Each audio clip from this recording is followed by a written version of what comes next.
I'm Heather, and this is the Living with Addiction podcast, where I show you how you have more power than you realize when it comes to helping yourself and your child that's struggling with addiction.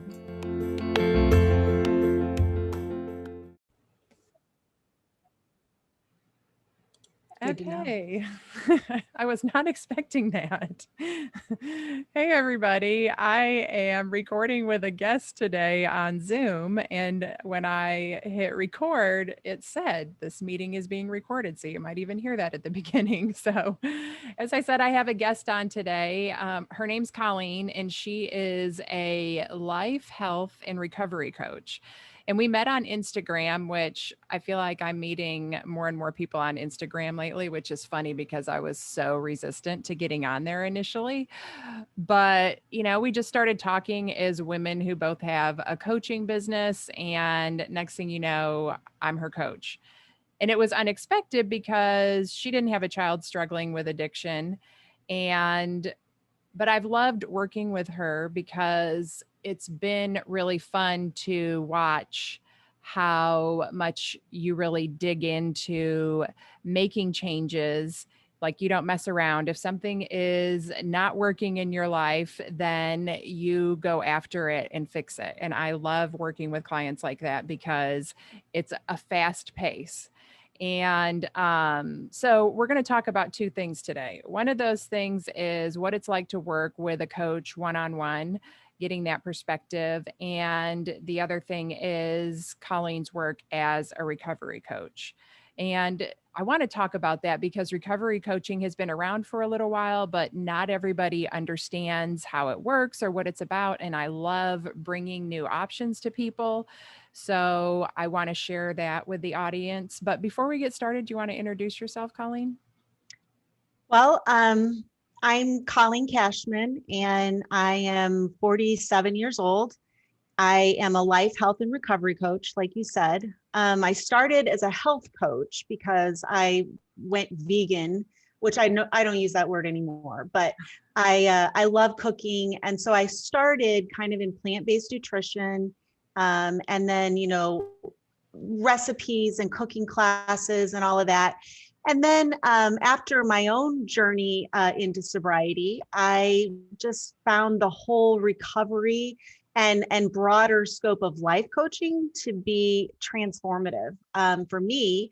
And then also working with my clients too. I didn't feel like I was changing the world with the vegetable thing, Right. even though that's so important. Yeah. And I still do it. That's kind of like my side hustle now, where I just add value to the clients I am working with. Like, you want to make your own sourdough bread? Well, I can do that. Or you need dairy sauces for plant-based food instead of, the milk and butter, then I can work with that. So I like doing a lot of things, but I am really enjoying the life and the recovery coaching.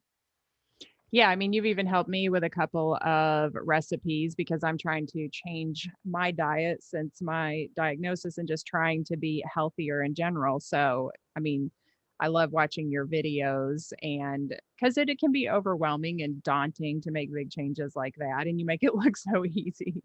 Well, and you discovered my secret evil plan. Being your client, that's actually my roundabout way of getting you to switch over to the light side with all the plant-based stuff. So it's a long, expensive process to convert people, but I do my best. Right. It's working. So before I started working with a coach, I actually appreciated hearing a little bit about what it was like. And so for people who are listening that have never worked with a coach before, can you give some of what your experience with being coach has been like? Sure. And I'll start with acknowledging first the doctors and many therapists I've seen in my life, because coaching, like you're speaking of, it's new. So, I've gone to doctors and therapists my entire life, and I've been given a lot of medication and a lot of advice. Some of it was helpful, some of it wasn't. And with therapists and counselors, I've done deep dives into my childhood and my relationships and various traumas. because I'm always trying to understand and overcome my own health challenges. And to be quite honest, I was bulimic for 20 years. I thought that, that was a teenage thing, but I'm still 35 years old and struggling with it. That was a long haul. I've been suffered with various degrees at times in my life with depression and anxiety. And then, I did overcome alcohol use disorder. So like I said, I've been given lots of medication and lots of advice. And I've always tried to attack my dysfunctional behaviors using that advice, whether it be throwing up my food or drinking too much. And I try to do what I can do, with diet and exercise and mindfulness and yoga, but also seeking the help of qualified professionals. I think we all kind of have this sense that someone out there has our answers. But honestly, for all the money I've spent on healthcare, you'd think I wouldn't have had so many problems. And as I look back, I've kind of got a working hypothesis, and I talk about this in the book that I wrote and published, Life Off the Label, that the more healthcare you get, the more you kind of need. Because to this day, every time I go to the doctor, I'm given a prescription for medication. I don't care if it's antibiotics. I'm offered an antidepressant or depressant. I mean, it's like appetizers at a party. I mean, I can always walk out with, and I refuse, but, I'm always offered drugs because that's kind of our approach in this society that, if something's wrong, there's a pill that can fix that. And for a long time, I carried the belief that something was wrong with me and that I needed somebody out there to fix me or a pill to fix me. But I learned the long, hard way up the wrong mountain that it really doesn't work. So what I've learned through my own evolution is that ultimately, when we've got a problem that's caused by our thoughts and our behaviors, that only new thoughts and behaviors can help fix that. Yeah. And there's always other things that can be going on. But when a thought and a behavior is an issue, that's where coaching comes in. So before I became a coach, I was a teacher, and I was a teacher from the time I was a little girl holding class for my stuffed animals. I've always loved playing teacher and being a teacher. Out of college, I taught high school biology and chemistry and botany. And then I moved into nutrition. I started teaching exercise and yoga classes, and then more into cooking and herbal remedies and all that. But the more I tried teaching people to transform their lives, and the more that required them to change, the more I realized that giving people information does not lead to transformation. And that was true in my own life. I ended up feeling like I was passing out Band-Aids, even though I knew so much and I could help so many people. The guidance I offered with all the motivation and enthusiasm that I have just did not transfer. Yeah. And when I'd follow up with people or clients or friends and family, years later, they were still stuck in the same stories with the same patterns of behavior. And I got real discouraged. I felt like I was wasting my time and my energy. And so one day I started looking for a better way. And I kid you not, I decided on my own that I wanted to be a coach. And I Googled health coach because I thought, oh my God, I've just come up with this groundbreaking concept. Turns out it's a thing already. And so when I Googled it, I found certification programs. And that's when I enrolled right away into a coaching certification.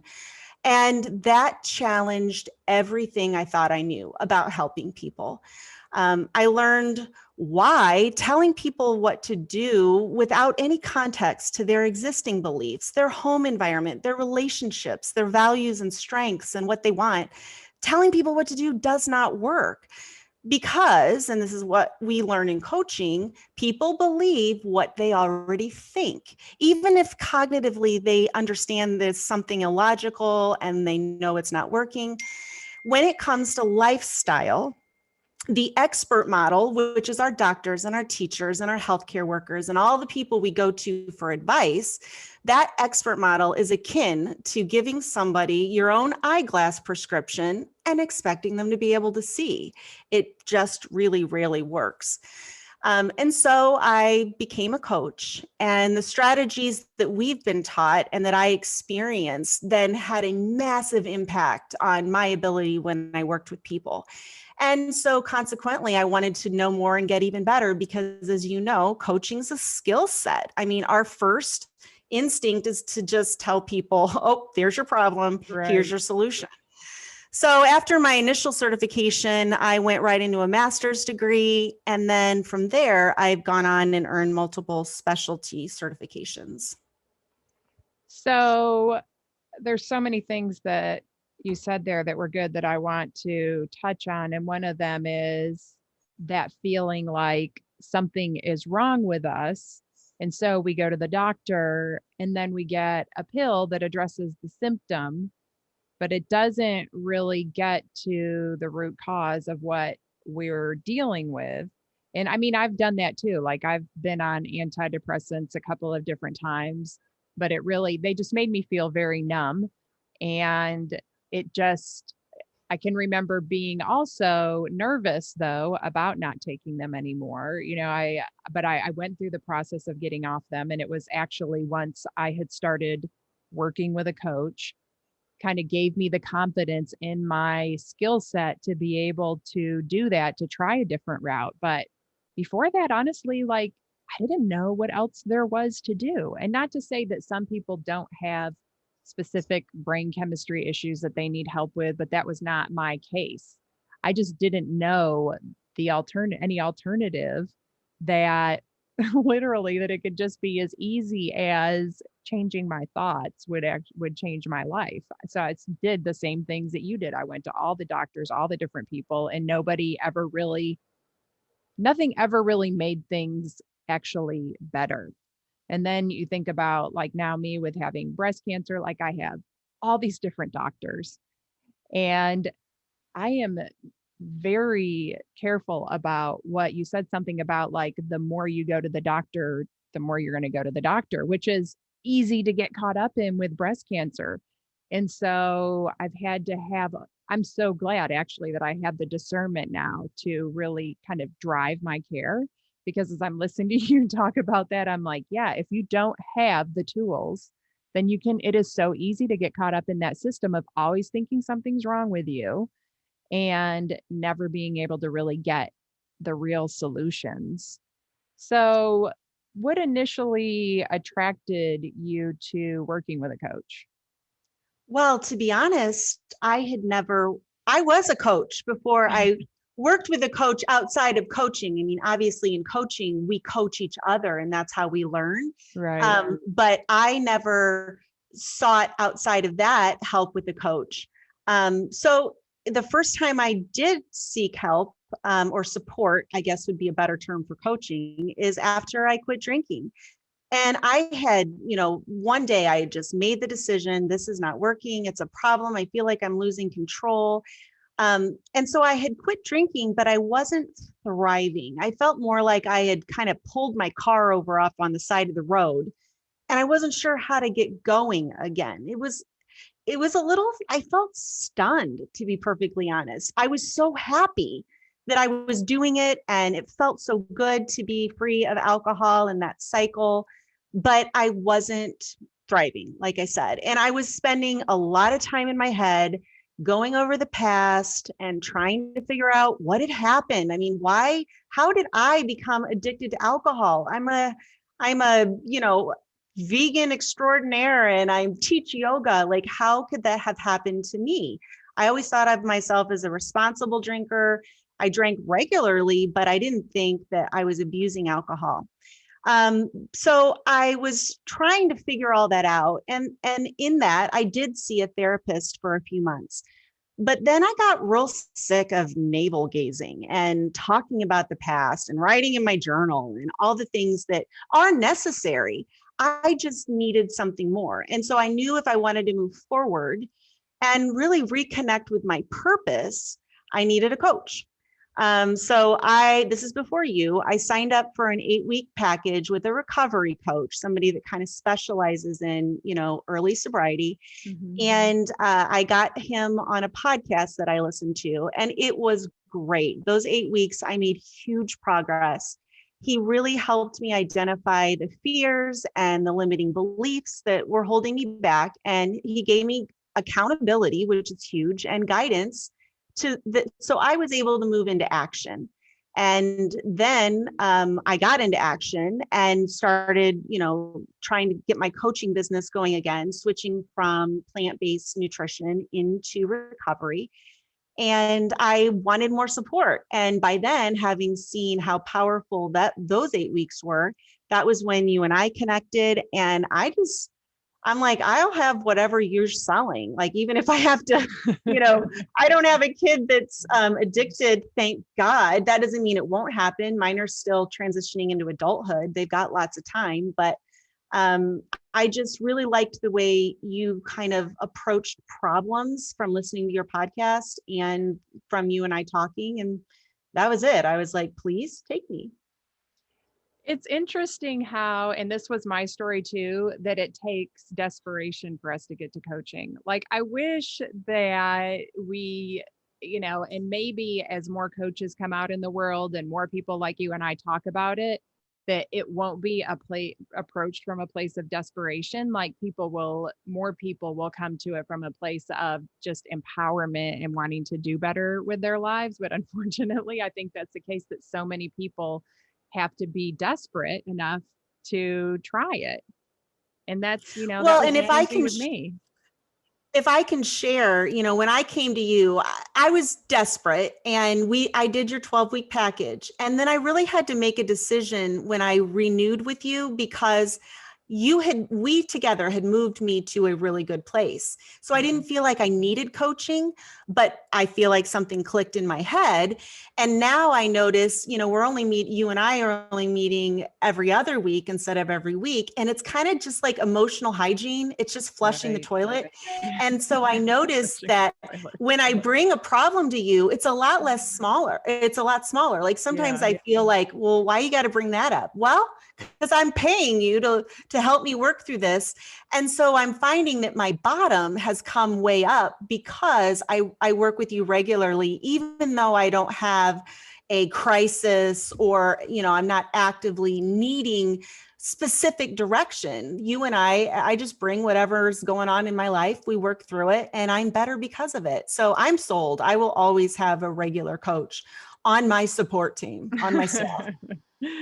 I think it's like going to the gym or having a personal trainer or something like that, just to help to keep you, like, yeah, you said, like, just that hygiene of, and I like the term raising the bottom too, because if we let things build up, they just get so overwhelming. And that's why I'm always connected with somebody too, whether it be a coach or a counselor. Sometimes I, go off into energy healing or something like that for a while, and then I come back to it. But I always have some kind of support team around me, because it's become a way of life for me now. But for you, like, what do you think is the difference between therapy and coaching, and do they complement each other? Oh, well, first of all, yeah, they do. I've worked with a lot of therapists over the years. Like I said, I'm kind of new to getting coached myself just in the last couple of years. In general, therapists have helped me unpack childhood issues. Yeah. I remember going for a year dealing with my mom in therapy. And now when stuff comes up, I'm like, I don't have mommy issues anymore. I worked those out in my 30s, and I did. Therapy was really helpful. Anytime I'm, dealing with a relationship or behavior, sometimes therapy is good. And therapists have helped me to understand why I am the way I am, from my nuclear family and behaviors that I was taught and beliefs and all that. And that can really help me cope with emotional issues. I think coaching, though, and therapy absolutely do complement each other, and they're not the same at all. Therapists kind of help you, in my understanding, they help you deal from the past, heal, deal, all that stuff. And very importantly, like you brought up earlier, they can help with mental health issues. I've taken medications throughout my life, and I'm not saying I'll never need them again. So, they have a lot more knowledge, and their scope of practice includes diagnosing and treating mental health, whereas we don't have that scope of practice. And I've started with clients who've come to me for coaching. I'm sure you have too. And we're not making any progress. And often that's because they've got some unresolved stuff that they need, more of a medical professional to help them correct or resolve or whatever needs to happen. And then they can come back into coaching where, we're focused on taking action. So as coaches, we are ready to, we work with clients who are ready to figure out where they want to go and how they want to get there. And we leave the other stuff to, the licensed professionals. Yeah, for me, a big difference was that I had been going to counseling for a really long time before I found coaching, but it was just kind of like letting the steam off. I wasn't really able to kind of make big changes until I found coaching. And it was interesting that, I mean, I still have the same counselor. So it wasn't her, she was doing the best she could with what she had with me, but I didn't do anything that she told me to do between counseling sessions. And I just really thought that I could show up once a week and that was enough. It's really, and I say that's like going to work with a personal trainer once a week and never working out or doing anything in between and expecting to get results from that. And I had to have this other level of really understanding myself. And it was like, once I understood why I was doing what I was doing, then all of a sudden the counseling took off and I was able to really start looking into, I didn't even really think I had any issues, which I know sounds crazy because I know exactly what they are today. And who doesn't? Like every human does.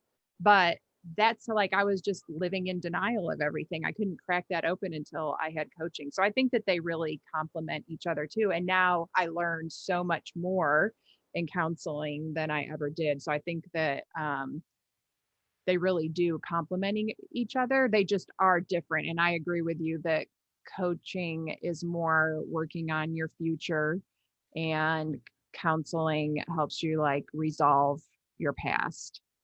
So what surprised you the most about working with a coach? Gosh, just how darn effective it is when you're ready, Yeah. I must admit that working with you on those intentional, I don't know if you call them intentional or unintentional, whatever, those thought model things have allowed me to completely level up in my personal relationships in my life. I really feel like I've evolved. I truly understand that my thoughts are creating reality and that nothing is true unless I believe it. And, that's the difference with therapists. They kind of believe all the bullshit you say and they take it and you're like, maybe you should tell me that's not true. But, I truly understand my thoughts create my reality. And you and I have worked on some pretty serious thoughts. Like I want a divorce. My thoughts have included there's something seriously wrong with me, either my mental or physical health. And the fact that I now understand that those are just thoughts and not facts, and that I can question them is huge. And I'm not going to lie. It's, you said earlier, it's just so easy to, all you have to do is change your thoughts. No, that's the hardest thing to do, especially if you've never done it. Or don't have a lot of practice, but I think it's getting easy over time. Once you get it, you kind of get it. And now I know that if I can just get the thought that I don't like out of my head, if I can identify it, write it down on paper and just bring it to you and be like, I don't know what to do with this. This is big and bad, that you help me find an alternative.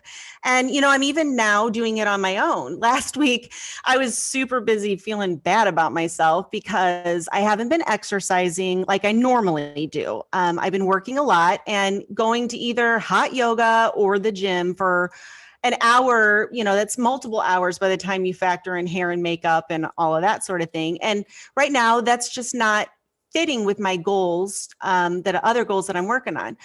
And so I had dismissed that the easy and obvious solution as a runner would be to just go run outside by myself. And I was dismissing that. I caught the thought and it was, I can't do that because my dog gets upset when I leave.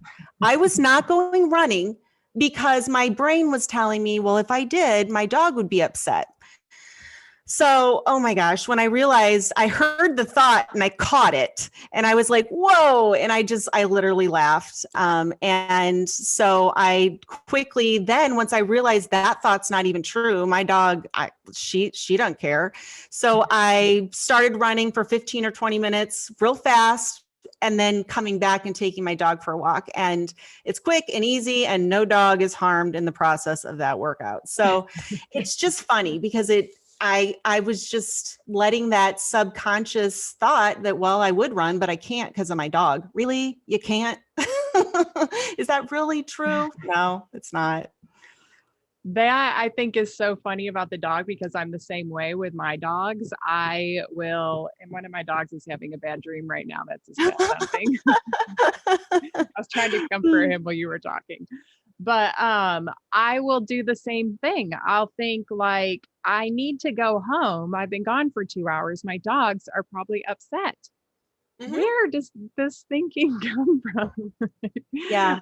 It cracks me up, but I'm so grateful that I can identify it. And you're really good at like you always come to a session with, this is the thought that's the problem every time. So we don't Mhm. even have to go through the process of figuring out the problem, what the pain point is. So it Yeah. makes it easier and more efficient. But just knowing that makes it so much easier to solve, the things that come up day to day, and realizing just the way that we think about ourselves unintentionally is pretty nasty sometimes. And we are so hard on ourselves. And I think that that's a huge part of what coaching has given me. Like I'm working on my podcast that's will have already come out when people hear this, about love today, and, approaching things from love.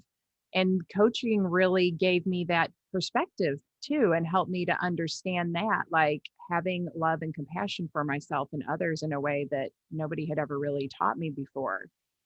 Um, so, and the other thing about coaching is it's an investment. It's not like going to a counselor where you can, you just have to pay pay. You have to invest in a coaching package. And that was something that took a little bit of getting used to for me. I had never invested in myself that way, other than honestly, just like college. And that's Mhm. common. Like where I went to school in New York, and that was all you heard was go to college, go to college, go to college. So it was just what you do. It didn't feel bad to me to spend money on that. But I had to work on investing in myself with coaching. So what do you think about that? Like, how did you work through that? Well, I mean, you're right. And that's probably why, even as a coach, I didn't, jump right into coaching, because it does feel like an investment. But, I've learned there can be no return on investment if there's no investment. Yeah. And, I've learned this by working with clients for free, which, many of us coaches out of the gate, when we're studying to be coaches, we start in that way. And we feel guilty taking money for our valuable time that we've also invested to become educated and skilled. And we feel guilty about that. And so, because people can't pay with insurance and, our cultural beliefs, I love what you said. It felt okay to spend money on education. It doesn't feel as good to spend money on, emotional hygiene, talking about your dog doesn't want you to go running. But I think it trickles into so much more power that it truly is an investment. I know that working with you has directly impacted my business. I'm going to say, and we'll talk about this in a minute, but it's cost me to not have to get a divorce. I mean, you can't measure the cost of all the prevention that having solid mental health and support is giving you.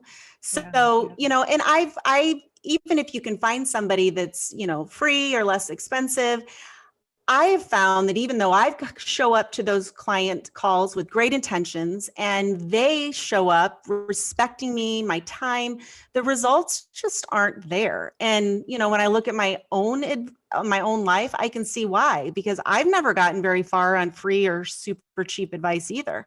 We just don't assign it the proper value, because when you work with a coach, you you have to bring your own energy and accountability and a sense of integrity. The coach can't do the work for you. It's hard to change your thoughts. So if you're not vested in that process, then it's, the results just aren't going to be there. And what I've also learned, from working with a therapist also, since I've worked with a coach, I've learned how and I show up differently.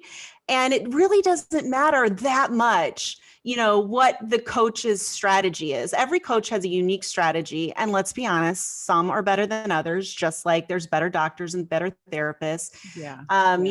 It's not always reflective of their price or even their education. Everybody's different, and how you connect with those people are all going to be different. So, when you're looking for a coach, you just have to find somebody like I did with you. You resonated with me, and I looked into you, you're qualified, you're experienced, boom, you're hired. And even though you specialize in helping parents of addicted children, somehow you were a perfect fit for me. And so the results that I get from our sessions, though, they're not just coming from you. It's how I show up. I pay you, but I'm investing in myself. Yeah, I totally agree. And this just came to me as I was listening to you talk was, I shared earlier that my counseling wasn't that great initially. And that's because I wasn't invested.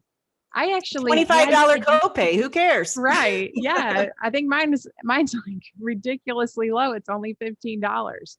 So I had to actually be coached on that. I had to be coached on being invested in myself. And so that was one of the big transformations too, like the initial just like signing up for a group coaching program initially. And like that was part of the initial transformation was just, I'd never done anything like that for myself before. And then when I signed up for coach training, that's an $18,000 investment. I was actually really excited about making that investment in myself. It actually felt really good. And then that opened the door for all these other things that I do for myself, like energy healing and sound baths and all of that stuff that really is an important part of my quality of life. But it is true that even though you're paying me, you are investing in yourself. That's the first part of the transformation, I think, of working with a coach is that initial investment in yourself. And it should feel good.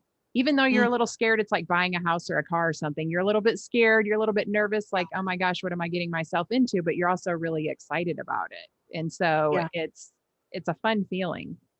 Yeah. Yeah. So the last question about this is like, what are some of the results that coaching has created in your life? Well, like I said, coaching is way more paid for itself many, many times over. And so, I don't mind getting personal. You know my story, and I'm not ashamed of it. When I quit drinking, I primarily did so because I was really unhappy in my marriage. And I thought that I needed to get a divorce. I thought I was looking at divorce number 2.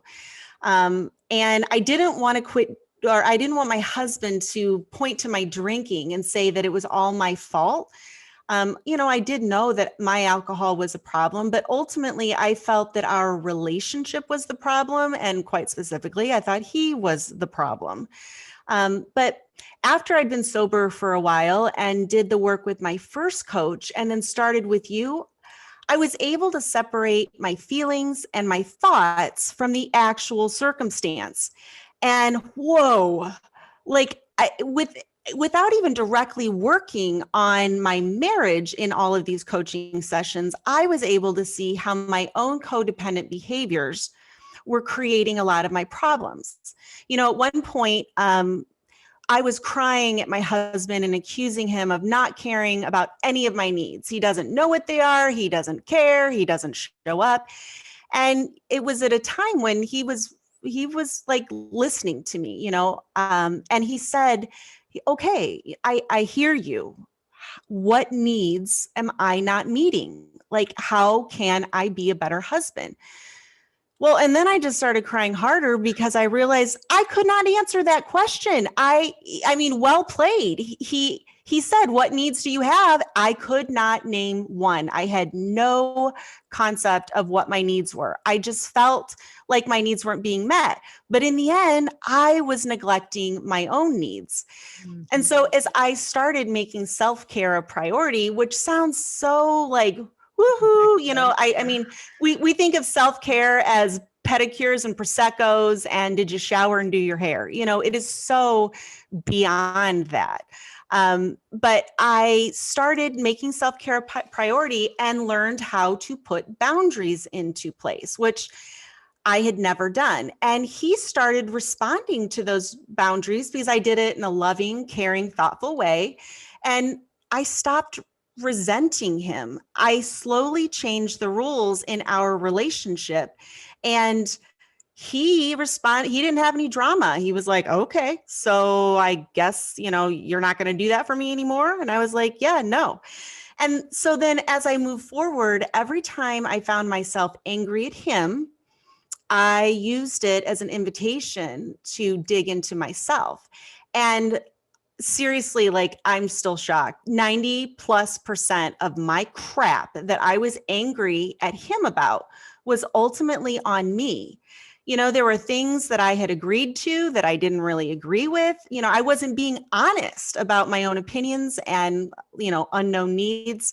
He and I have 7 children together. He's my second husband. I have 4, he has 3, and he's a busy surgeon. And when we moved in together and blended our families, I took on way more than I could chew, or quite honestly, anybody could chew. I used to joke that I signed up to be Mrs. Brady, but I actually was cast in the role of Alice. I'm going around with the vacuum cleaner and doing security all night long with teenagers. And it was just crazy. And I completely lost myself. And then, once I started being honest with what I'm okay with and what I'm not, and what I need in terms of time and sleep and space and support, then our relationship completely shifted. The passive aggressiveness going both ways changed. You change it. We all, I think, pay homage to the fact that you can only change yourself. And if you change yourself, the whole system changed. But I'm kind of shocked at how amazing. I mean, I thought I was getting a divorce. I moved out of our bedroom. I moved into the guest room. I started looking at houses. This is happening. But slowly we started communicating. And, now for the first time since we've gotten together, it's been probably 6 months now. We both have respect for my boundaries. He's real good with his boundaries, and I never had them before. So I firmly believe, I know that I would be divorced right now if it wasn't for coaching. And you know what? I would have been fine. That would have been my journey and my story, but I still would have had to figure out all this crap on my own, or worse, with a new partner.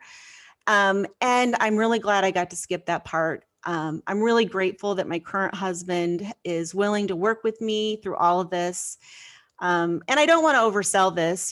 He's had to grow and change, but he's been willing to.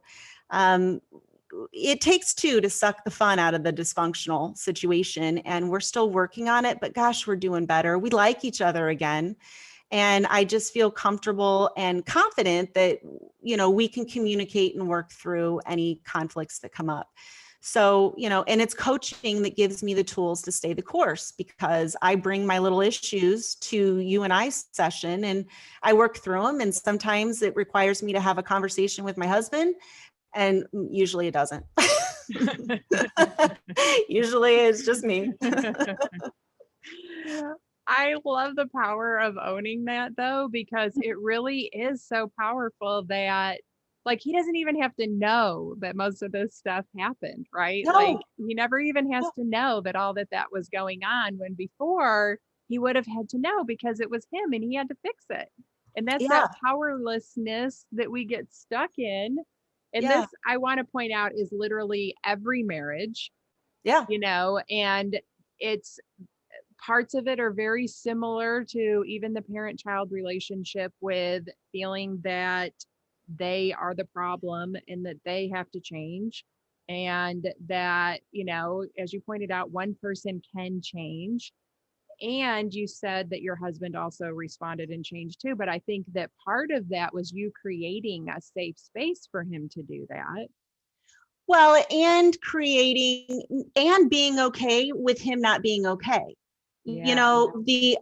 I get up really early and I'm hitting the ground running at 7 a.m. When he works all week and doesn't sleep, he needs to sleep in. So Sunday, we're at the lake and I'm up at 7 doing all the things that need to be done. He gets up at noon or 1 as he deserves and needs. He finally gets rolling. Well, by 7 o'clock at night, I'm ready to sit down. I'm done. And he's kind of just getting going. And then I feel guilty that I'm going to sit down and not continue to help. And he's not making me feel that way. I'm just feeling that way. And then what I would have done passive aggressively, well, first of all, you shouldn't be doing this. We can do this next weekend. And then making excuses at like, it's all about the way I feel. So now, like Sunday night, I sat down when I was done and I said, I'm done for the day and I need to go to bed early. And then I noticed that I was a little uncomfortable with that. I noticed that he was a little judgy and I just let it be. Like if he wants to think I'm lazy, that's not any of my business, And so I've just learned how to set the boundary and then deal with my own discomfort on my side of the street and let him, if he wants to be mad or whatever, but not engage or react. Like I can give him a minute. You can get through that. And I don't need to explain or ask for his approval or understanding to set my own boundary. And that has been the most powerful shift that, I think I've come to since I've been working with you. Yes. And it's so beautiful that once you really understand yourself, you can really understand somebody else. Like if you don't understand, you're thinking that it's them, but you're not understanding that, oh, I'm feeling guilty right now because he's working and I'm tired, but I'm just going to sit with this discomfort. Then you think it's them. And then you can't even think through, well, it's okay for him to feel discomfort that I'm going to sleep early because that's similar to what I was feeling earlier with him, but if you don't understand that, it's just always outside of you. And I love the way that creates space for us to just be who we are and be okay with a little bit of discomfort. Like that's really all it boils down to most of the time. So yeah, great examples. I love all those examples because they're really like so many people will relate to that. That's like every marriage, I think. And like some of the things that people fight about that they just don't have to fight about. It can be so much less drama, so easy. So now that we've talked about your experience being coached, I want to flip over and talk to you about recovery coaching because I know that some of the more progressive rehabs, are using it, but I don't think people really have heard of it much. I know that I hadn't heard about it until I actually started until probably maybe the last year, I started meeting a lot of recovery coaches. But before that, I really didn't know much about it. But I was open-minded to it right away because I know about coaching. And I thought like I would fully support my daughter if she wanted to do it because I want her to learn the power of her mind and her inner wisdom and how she can heal herself. And I know that that's what coaching gives people because that's what it gave me as well and what I see it do for my clients. And I want her to be able to use her brain as a tool. So I would totally support it. But for the parents who don't really understand how recovery coaching works, I want them to get the chance to just at least be exposed to it if it ever comes up in their life. So can you give us like a high level overview of recovery with a coach versus AA or counseling?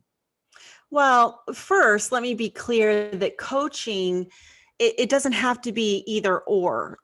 Coaching can absolutely enhance both AA and counseling. I mean, the more tools you have access to, the better. As we've talked about, I think you need a coach before you go to a therapist so you can listen to the therapist and then go back to the coach. I mean, there's so many different, parts of the process, and so it's not either or. And if anything, AA can provide community support that most coaches and counselors don't. Now there's group programs out there that are great, but, I think of recovery as an expanding process of self-actualization, not just a I'm not drinking alcohol kind of goal. So I don't think there's one right way to recover, and I don't think there's a set definition of what it includes. I think recovery should be self-directed, maybe not early in the beginning for some people, but at some point it needs to be self-directed. And I know from my own experience and with my clients and working with a lot of other people, it's a patchwork of connections with people and strategies and self-care. And people need to explore the best options for them. Like I said in the beginning, I can't give you my prescription eyeglasses and you can now see it. It just doesn't work like that. Especially in the beginning, we have to respect not only that we have needs, but that those needs change over time. There's not one way to recover, because what's the alternative? If you don't do it my way, then you can't recover. If AA isn't for you or stops working or your needs change, then you have to be able to move on. I do think that in early recovery, I know this for myself, it's very reassuring to just follow somebody else's blueprint.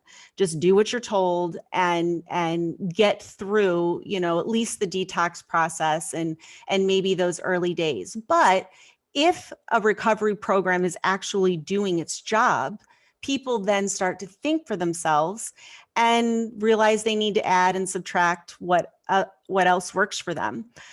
Personally, I did go to AA meetings for about 2 weeks, and they were super helpful and gave me a lot to think about. But after a few weeks, it's not a but, and after a few weeks, I was ready to move on, and I decided to look for other groups that better aligned with my personal philosophy and my needs. And I found them. And, also in that time, I went to see a therapist. My husband and I actually did some relationship therapy. And I tell you, that didn't work as well as me getting a coach, but whatever. And then I moved into coaching when I was ready to focus on more than just not drinking. I put air quotes around not drinking. That is all you need to worry about in early sobriety and for as long as it takes. But when you're ready to do more than just air quotes, not drink, then, you need to look for other avenues of support. I don't think I need a lot of support right now, but that can change as life happens. My husband could decide he's sick of me. He's sick of all my boundaries and he done. And in that case, I might need more. Or, you and I have talked about hormone changes and all that stuff. I mean, there's different times in our lives where we need more support. And, right now I feel good and I can figure out that my dog can wait till I go running. But at this point in my recovery, my only rule is to practice self-care, whatever that looks like and whatever I need on any given day. Yeah, and I agree that it's not either or. I love having alternatives and the idea that it can change, that, there's times when we do need more help. Like when my daughter has relapsed and I'm dealing with breast cancer, I certainly need more help than when she's sober or before I was diagnosed or something. Like everybody's life is going to have those kinds of events. And I love having multiple options. I spent tons of time going to AA and Al-Anon meetings when my daughter was younger, when I was married to my first husband. Like I've went to 3 or 4 meetings a week for like 5 years. And I don't talk about that a lot, but it was this huge part of my life. And I learned a lot from it and I'm grateful for it. But coaching transformed my life in a way and gave me a tool to get answers on my own that I never got from those meetings. So I love that we now have all these different alternatives, that there's not just like one way or the highway, because I think that we're just people. We all need different ways to get help. So I always say that addiction is not the problem. It's just a symptom of the problem. And I heard you say that as well in your webinar, but I think it's just a coping mechanism that doesn't work. So like, what tools or coping mechanisms do you focus on with your clients? Well, the biggest one is the one that I got from you, and be careful with your students because they might come back. This is one that, in working with my own clients and hearing myself repeat that addiction is not the problem, it's just a symptom of the problem. And, I got that early in AA, and probably that statement comes in a similar vein to you. I think, it's very 12-step philosophy to, quit drinking and then think that you need to dig in and why did you drink? But you've taught me well, and I'm working with my clients to challenge this, and it's actually pretty cool. Addiction is not the problem. It's just a symptom. Well, that's a catchy concept and it's memorable. And it also does apply in many contexts, but there's some contexts where it doesn't. And let me explain what I've worked with one client in general, where we kind of got down to this was the belief that was the problem. You reference my webinar, so you know that I believe alcohol use disorder is a spectrum. I don't think of it as alcoholism. Alcohol use disorder is also a progressive disease. I think the difference is that if you remove the use, you remove the disorder. Where AA folks talk about, it's an incurable disease. You're going to have it for the rest of your life. You're going to struggle. And that we drink because we have unprocessed trauma. And that most of us stop developing emotionally when we start drinking. That was a big one for me to swallow in those early meetings. I'm like, all right, I started drinking in college. So all of this time, I thought I was this emotionally intelligent, high functioning, I'm a good mom, I'm a good wife, I'm a good ex-wife, all these things. And now I have to think that because I started drinking around 18, that I'm the equivalent of a dysfunctional 18-year-old. That version of recovery, it makes you feel like there's character flaws and moral defects, and all of those things were what led us to drink in the first place. They also teach that if you don't do this work, this deep emotional work to discover what's wrong with you, that you're just a dry drunk. So, I did try that belief on, but it didn't fit. I grew up in a healthy and happy home. I do have some little T traumas, like many people do. I got bullied in 8th grade. We moved a lot of times because of my dad's career. People I knew and loved, they died. That was hard. But let's be honest, I've been privileged my whole life, just with my skin color, my socioeconomic class, and my healthy genetics. I bounced back pretty quick. I did not start drinking because I was traumatized or disenfranchised or a victim in any way. Nonetheless, I did spend some time searching for the root cause of my quote problem. And I even tried to connect it, as I shared with my eating disorder. Was I sexually abused at a young age?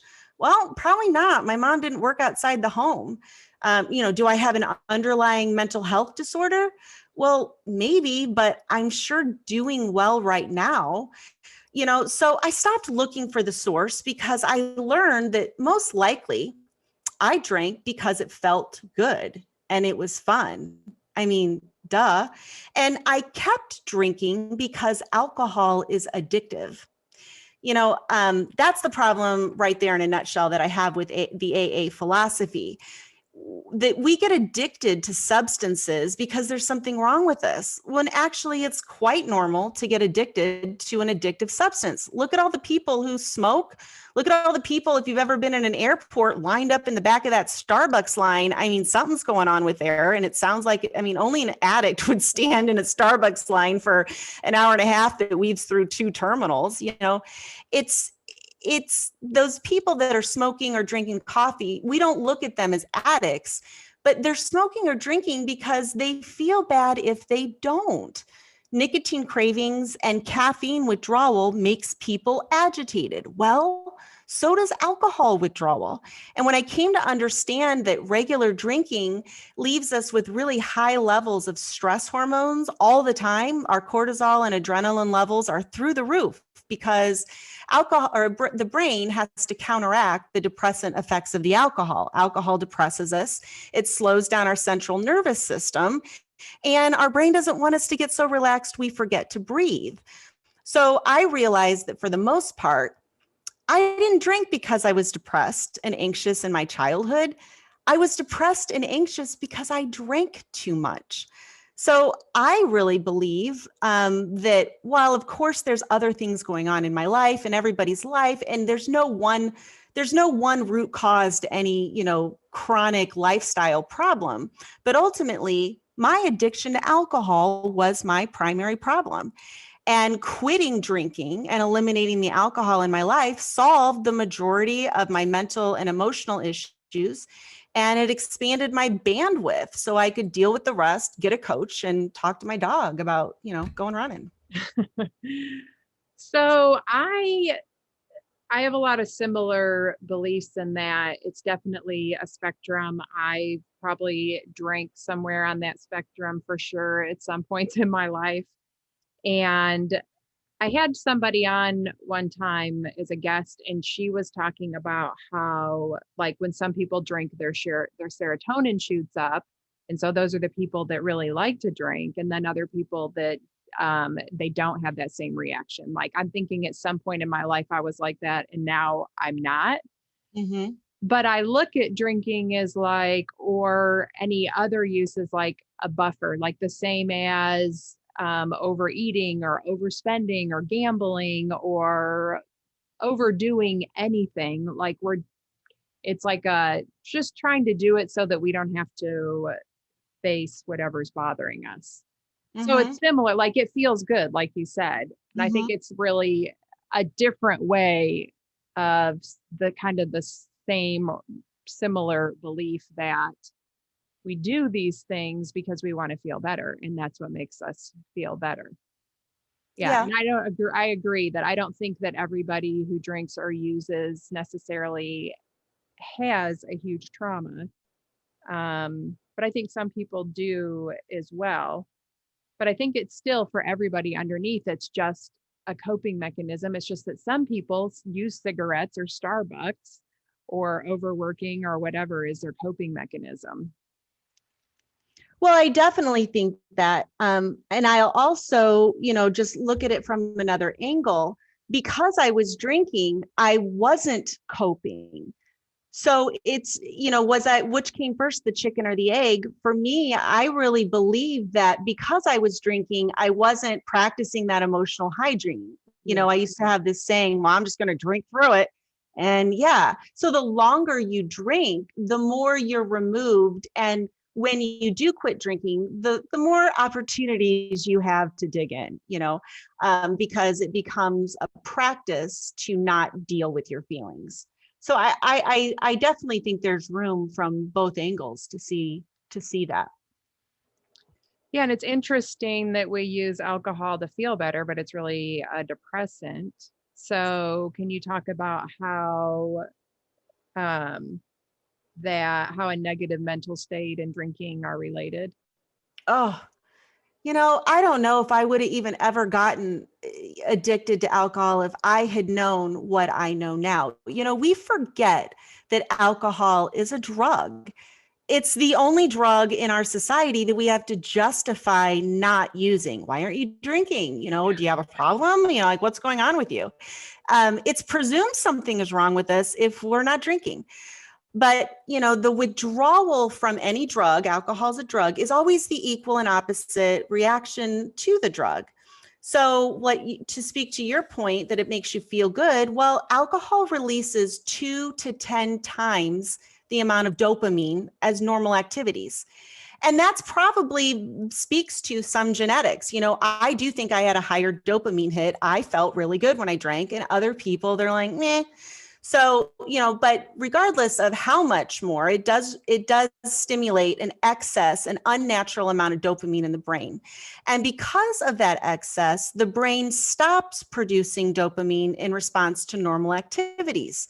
So we don't get as much pleasure from walking on the beach or reading a book or eating our favorite foods or even having sex. Our brain doesn't produce dopamine because it knows it's going to be getting some.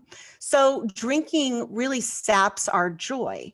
And the other component to that is that when we have really high levels of dopamine, the brain's always trying to get back to homeostasis. Its job is to maintain balance. So it releases a neurotransmitter called dynorphin, which I term it the I don't give a shit neurotransmitter because it makes you not care. So we not only are not getting the feel-good sensations from normal everyday activities, but we also suddenly kind of feel apathetic. We're not dealing with our own emotions. We're not really even having a lot of emotions outside of, the anger and the craziness, the emotional chaos, but we listen to other people's conversations and we're just bored. And why are you tearing up at that Hallmark commercial? That's dumb. And so we start judging people. We stop caring about things we used to, and we're just apathetic. And then the fact that alcohol depresses the central nervous system, this is kind of the third leg of the brain chemistry, because our brain wants us to keep breathing and not get so relaxed that for survival reasons we don't succeed. The brain releases the stress hormones, the cortisol and the adrenaline. And so it jacks our stress hormones way up. And the kicker is that those stress hormones last far longer than the buzz, the dopamine hit. So it can go on for days. And for somebody that drinks most days like I did, they never return to a normal sense of pleasure, a normal state of calm. And I was a responsible drinker. But I was drinking a bottle of wine every night, which I guess is not all that responsible, but I didn't know. But so every single day, my stress levels were really high. And because I felt stress, I started assigning that stress to people and, and things going on in my life instead of recognizing that the stress was coming from inside.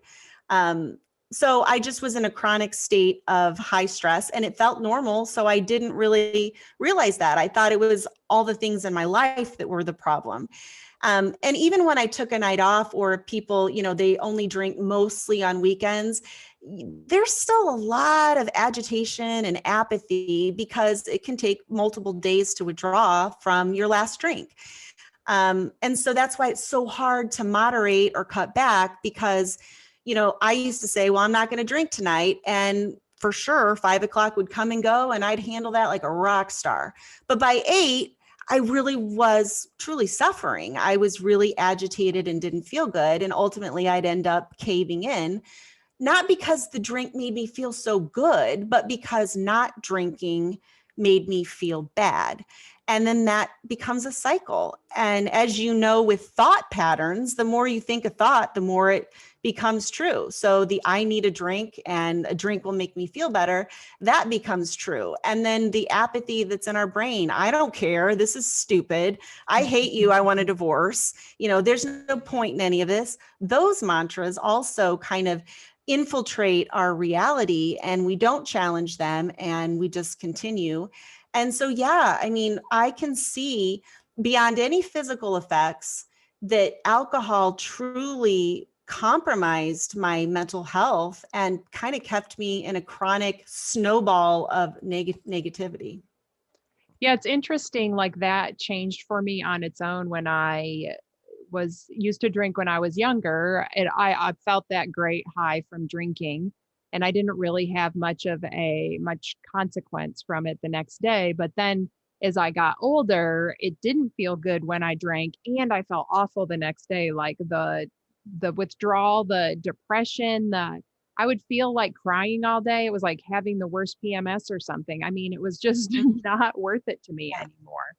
And so luckily it was easy for me to just quit altogether before, because there was no reward in it for me anymore. But you're right too, even just when you don't drink, it's so normal for people to drink that people are always asking like why. They want to know why you don't drink or what's wrong, or, not just that it's like okay not to just have a drink. So Yeah. My favorite line now is, well, I don't drink laundry detergent or hydrogen peroxide either, So I mean, true. it's like, why would I drink ethanol? It's rocket fuel, literally. Like, why? Yes, that's a good one. I'll try that one next time about the laundry detergent. So I actually have more questions, but I think that we've come up with so many good things already. And I think we're getting to a long point. I really, really appreciate you sharing everything so openly because I think it really helps people to hear and be able to relate to what they're going through in their life. And then getting this information about recovery coaching, maybe for themselves or their kids, if they're interested in it or something too. So, you want to just let people know how they can get a hold of you? The easiest way is my website. I'm Colleen Kachmann. That's complicated. Colleen is 2 L's and 2 E's, and then Kachmann is Kachmann. So 2 N's at the end of Kachmann. And you can find me there. I've got blogs and recipes and contact information. I do have an 8-week recovery, early sobriety program. But yeah, you just reach out if anybody has any other questions for me. Yeah, and I'll put that in the show notes. And I really appreciate you taking the time to come on and share this information today. It's been fun. Thank you. It's Thank good to you. talk to you outside of our little box of my BS. I get to share my BS today too. Uh-huh.